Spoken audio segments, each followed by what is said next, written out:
家长不知道会不会觉得很好奇啊？说医师拿听诊器在听的时候，都在听一些什么声音？这样，那原则上应该可以听3种声音，就是包括心音、肺音还有长音。那心音就是心脏跳动的时候发出的声音，肺音就是肺呼吸的时候发出的声音。那长音就是肠子蠕动的时候发出的声音，心音就是说心脏在跳动的时候，然后瓣膜关闭的时候会发出的声音。这样，那一个正常的心脏的循环就是包括一个收缩期跟舒张期。收缩期一开始的时候，那个房室瓣会先关起来，然后会发出一个声音，就是第一心音。然后呢，进入舒张期的时候，动脉瓣会关起来。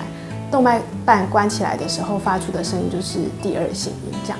所以如果你用听诊器听，就会听到咚咚咚咚这样，咚咚就是一组，它就是第1心音跟第2心音这样。所以就正常的心音听起来应该有点类似咚咚咚咚这样子。那只要不是这样子，不是正常的第1心音或第2心音这样以外的声音呢，都叫做心杂音。一类就是叫做病理性的心杂音，那一大类叫做功能性的心杂音。